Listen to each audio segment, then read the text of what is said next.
Assalamu alaikum wa rahmatullahi wa barakatuh.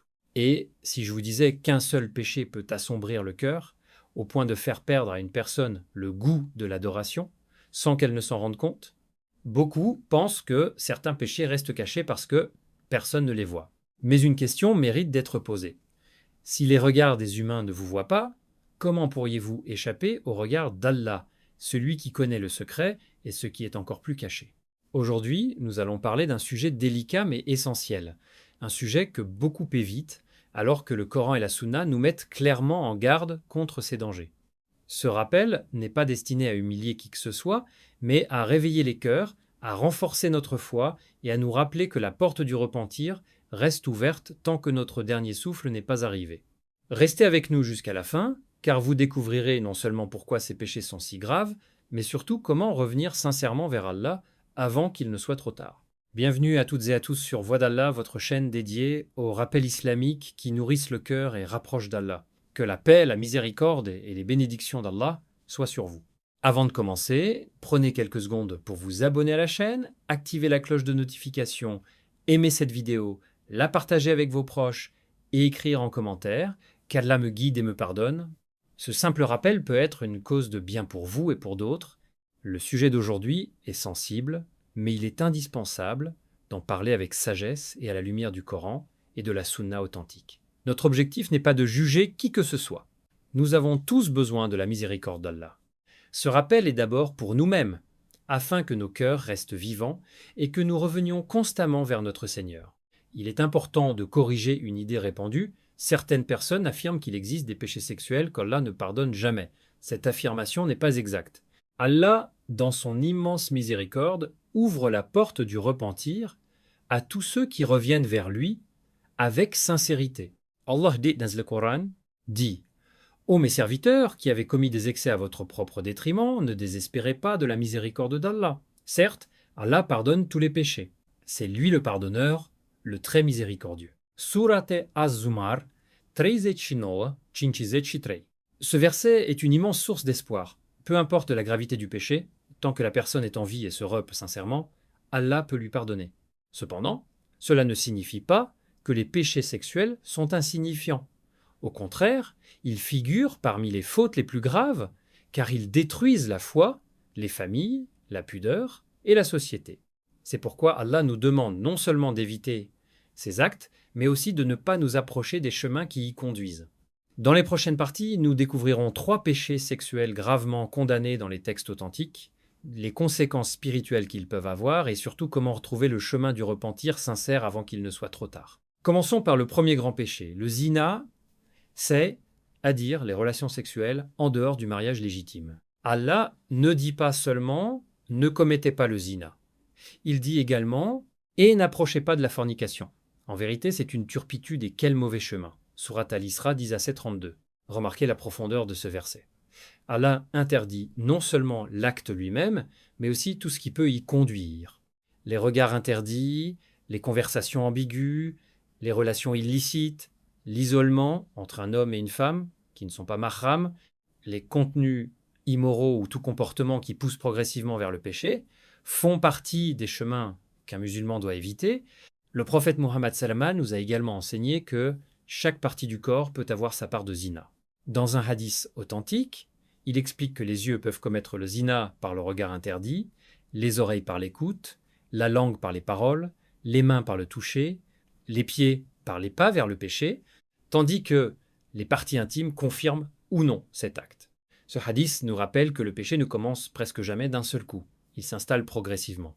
Une image regardée par curiosité, une conversation qui semblait sans importance, un message envoyé tard dans la nuit, puis, petit à petit, le cœur s'affaiblit et ce qui paraissait impensable devient plus facile.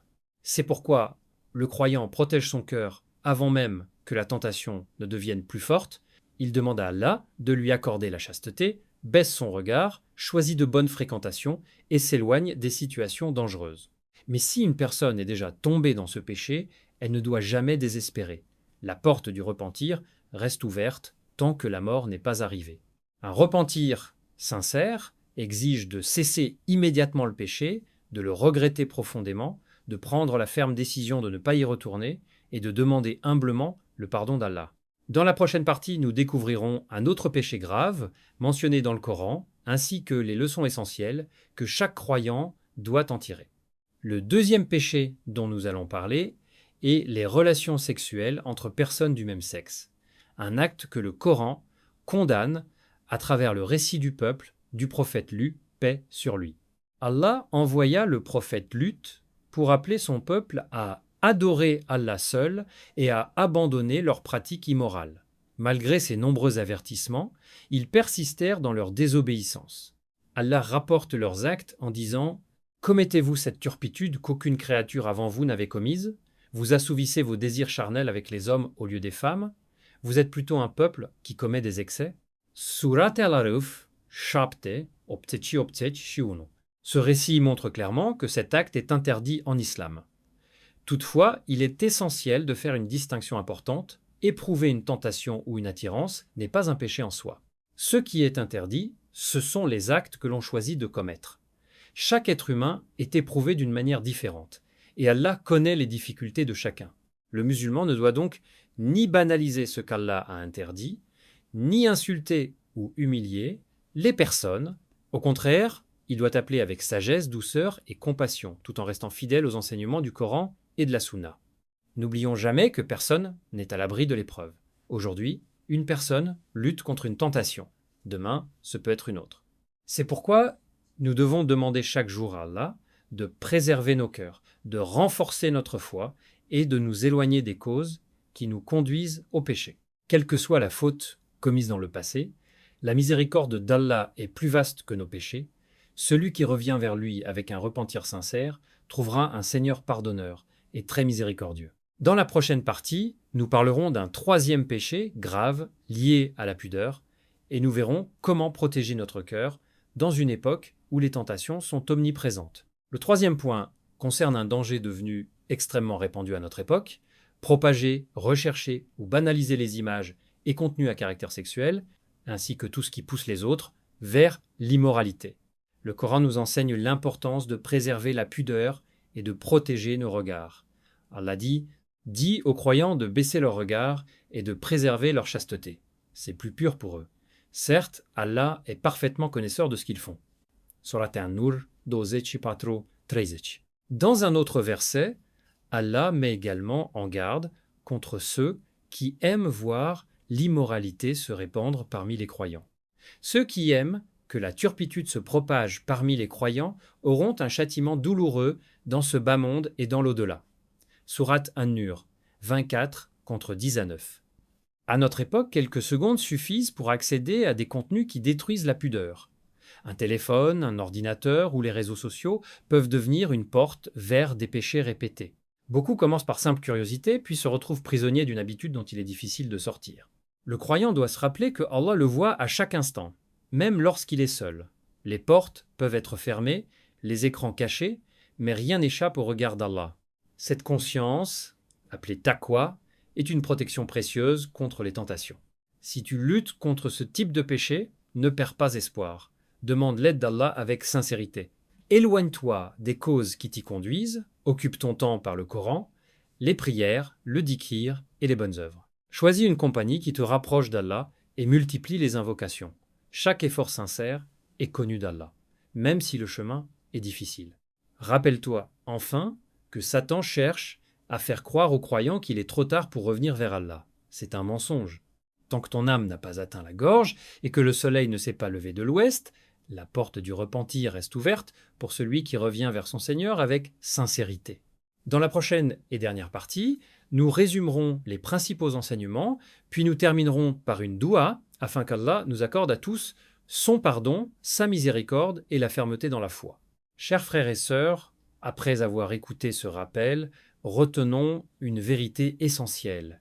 Aucun péché ne doit être pris à la légère, mais aucun pécheur ne doit désespérer de la miséricorde d'Allah.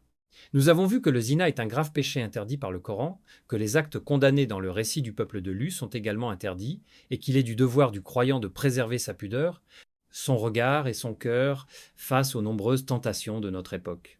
Mais nous avons aussi rappelé une vérité encore plus grande: Allah est le pardonneur, le très miséricordieux, celui qui se repent avec sincérité abandonne son péché, le regrette profondément et prend la ferme résolution de ne plus y retourner, peut espérer le pardon de son Seigneur. Ne remets jamais ton repentir à demain. Personne ne sait combien de temps il lui reste à vivre. Le meilleur moment pour revenir vers Allah est aujourd'hui, maintenant. Si ce rappel a touché ton cœur, profite de cet instant pour demander pardon à Allah, même silencieusement. Une invocation sincère peut changer une vie entière. Ô Allah, Seigneur des mondes, purifie nos cœurs, protège nos regards, préserve notre chasteté et éloigne-nous des tentations apparentes et cachées. Accorde-nous un repentir sincère avant notre mort, raffermis notre foi, facilite-nous l'obéissance et fais que nous te rencontrions alors que tu es satisfait de nous. Pardonne à nos parents, à nos familles et à tous les musulmans vivants et morts. Amin. Merci du fond du cœur d'avoir suivi cet enseignement jusqu'à la fin.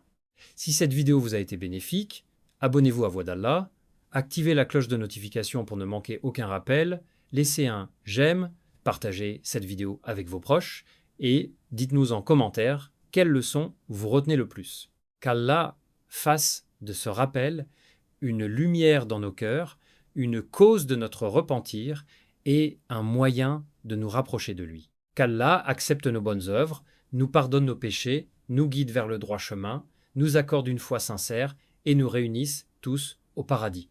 Assalamu alaikum wa rahmatullahi wa barakatuh.